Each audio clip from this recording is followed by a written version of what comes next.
Good evening. Welcome to ThaiPBS English News Service. I am Supachorn Klinsuwan. Political analysts are speculating that the newly elected Senate Speaker might make the government's job in Parliament a bit easier, as he has been quoted as saying that he has lost faith in the Democrat Party. However, Nikom Wairatpanit insists that he will perform his duties fairly. Nikom Wairatpanit, Cha Cheong South Senator, was voted House Speaker in the Senate meeting with 77 votes against second place Pishet Sunthornpipit, who received 69 votes in the second round of voting. Pishet received the highest vote from all candidates in the first round of voting, with Nikom coming at second place. However, according to the upper house regulations, the House Speaker must gain more than half of the votes from eligible voting senators. The re-election occurred because the former House Speaker, General Thiradet Nipian, was sentenced to imprisonment for raising his own salary when he was an ombudsman. Nikom is a former permanent secretary of the Bangkok Metropolitan Administration. He is the uncle of Suchat Tancharoen, a former Thai Rak Thai executive who has close ties with fugitive former PM Thaksin Shinawat. There were accusations that he received support from the Pheu Thai party when he ran for election to the Senate. The Justice Ministry has proposed a 5-fold increase in compensation for families of those killed and those disabled since 2004 by the Southern Insurgency. The Cabinet today approved in principle an extra 2 billion baht budget to increase the compensation rate for victims of Southern violence. The current compensation rate for death and disability of victims was earlier set at 100,000 baht and 80,000 baht respectively. Both categories will now qualify for a 500,000 baht payout. Government spokesperson Sansani Nakpong says those who died or were injured in Southern violence since 2004 can seek compensation. The retroactive amount will be paid no later than fiscal year 2015. Sansani was quoted saying 2,739 deaths and 303 disabilities were eligible for the adjustment compensation. Heavy rainfall coupled with a change in wind direction has eased the amount of haze blowing from Indonesia. The haze has blanketed many provinces in the south of Thailand over the past week. However, the haze does have the potential to return and cause more problems as forest fires on Sumatra Island and in the peat swamp forest of Khon Kreng have not yet been extinguished. After more than a week, the weather conditions in Trang and Satun provinces, which are located on the Andaman coast, have returned to normal after being covered by a haze from forest fires on Indonesia's Sumatra Island. The possibly temporary reduction in the amount of haze is attributed to a change in wind direction. However, the problem might return because the fire on Sumatra Island is still burning. Likewise, Songkhla province, which has been affected by both the haze from Sumatra Island and from fires in the peat swamp forest of Khon Kreng in Nakhon Si Thammarat province for the past week or so, has also returned to normal after heavy rainfall over the past 2 days helped wash away the smog. Still, doctors continue to advise old folks and children to wear face masks to prevent inhaling smoke particles. Dr. Sirichai Leelawannapha of Songkhla province said that local authorities are still monitoring the amount of dust particles in the air closely, while ordering all hospitals to prepare distribution of face masks to locals whose health may be adversely affected by the haze. And in preparation for the influx of water from the north, irrigation authorities in many lower northern provinces are hurrying up to pump water out of major reservoirs and water catchment areas. Meanwhile, Thai and Burmese locals helped to clear the area around the Thai-Myanmar Mitrapha Bridge in Tak province after the water level in Mui River returned to normal.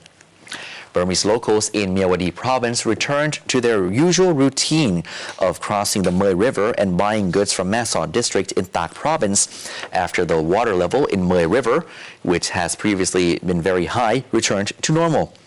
Thai and Burmese locals also helped to clean the flood-affected roads, Mui Market, and the entrance to the Thai-Myanmar Mitrapha Bridge ahead of its 15th anniversary.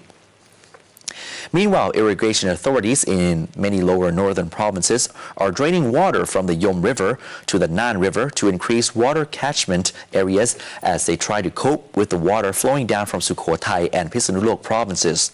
Prapon Kamthai, director of the irrigation department in Kamphaeng Phet province, said that the department has to drain water from Bhumipol Reservoir in Tak province down to the Peng River, passing it through Kamphaeng Phet province at no more than 60 cubic meters per second, according to the water management plan, so that low-lying areas in the central region will not be affected.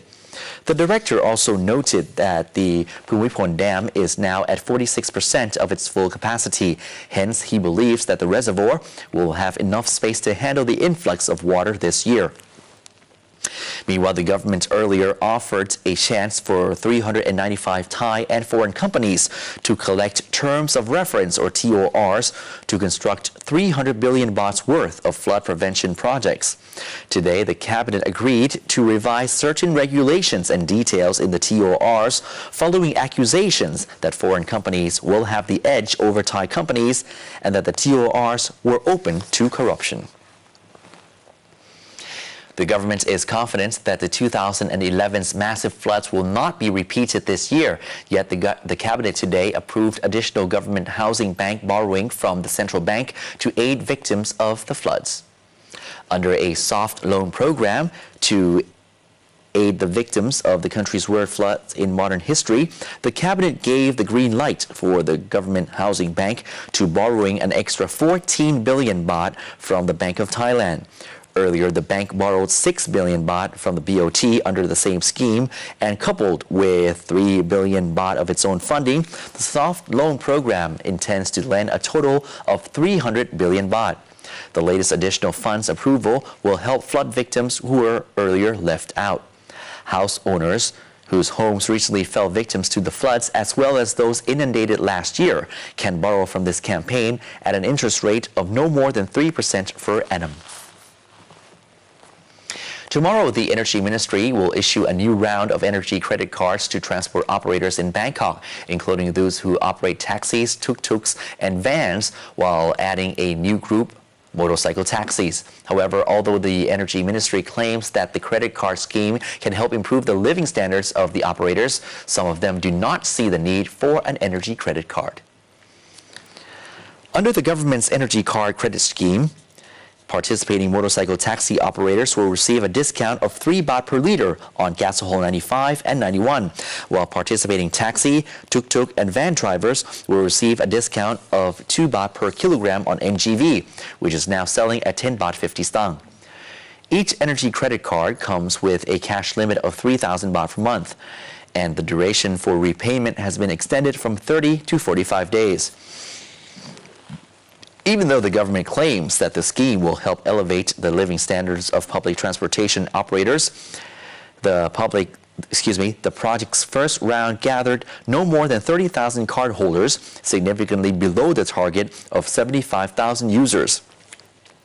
The low participation rate reflects the ineffectiveness of the scheme, which is acknowledged by the Energy Ministry itself.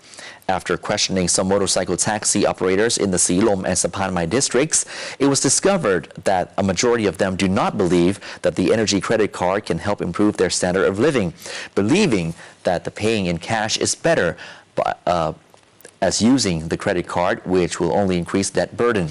However, Captain Samai Jai-in, an expert in renewable energy, disagreed, saying that the energy credit cards can, in fact, help tackle the problem of informal debt as well as solving other social problems.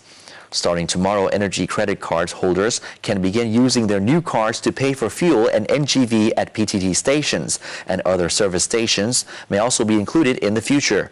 Those who hold the old credit cards will have to renew their membership because the old ones will be terminated. As of July this year, there are over 200,000 registered public transport operators, and the Energy Ministry is hoping that 100,000 of them will participate in the second round of the energy credit card scheme. The Commerce Ministry is preparing to release rice from its stockpile starting this month, following a massive influx of rice from the government's pledging scheme. Officials said that the rice will be gradually released in small lots so that the market prices will not be affected. However, some rice exporters are saying that the government should instead use a general auction method to sell the rice in order to promote competition and to ensure that the government suffers the least amount of loss. Since the government launched its rice pledging scheme in October of last year, the state storage facilities have seen a large influx of rice from farmers. Because of the large amounts, some rice exporters have suggested that the government should use a general auction method to clear its overloaded stockpile of the crop. This auction method will give every rice exporter a chance to participate in bidding for the state's rice. A larger number of bidders will increase the competitiveness of the auction and therefore will ensure that the government suffers the least amount of loss possible. Yan Yong Puongrat, Permanent Secretary at the Commerce Ministry, indicated that the government is to release its stockpile of rice starting this month. The government will release rice gradually in small lots so as to not affect the market price and to prevent rice exporters from buying rice at prices that are too low. Additionally, the government has been engaging a government-to-government or G2G negotiation with its rice partners, aiming to sell as much as 4 to 5 million tons this year through this method.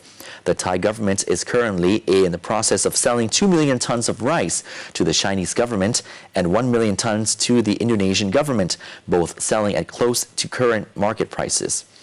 The Thai government is also negotiating with governments in Africa, Bangladesh, and the Philippines and the Middle East to sell the remaining 1 to 2 million tons of rice.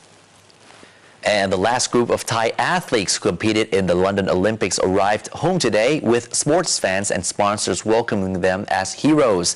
The government also hosted a welcoming party for the Thai troops, saying that all 37 athletes performed very well. Boxing silver medalist Gail Pongprayun and bronze medal winner in the Taekwondo event Chanatip Songkham, along with 7 more athletes, their coaches and staff, were the last of the Thai representatives to return home from the 30th Summer Olympics in London. They were warmly welcomed by fans and sponsors from the private sectors who gave them cash, gifts and prizes. The other Thai athletes who came back earlier joined them, and then they all paraded from the airport to the Victory Monument and on to the Siam Square area before entering the Paragon Hall, where the government hosted an official welcome home party. Prime Minister Yingluck Shinawatra praised the athletes and showed government support by offering each association an extra budget according to their athletes' performance. And that's all the time we have for tonight's edition of Thai PBS English News Service. Please keep in mind that Thai PBS is now recruiting more staff for the English News Department.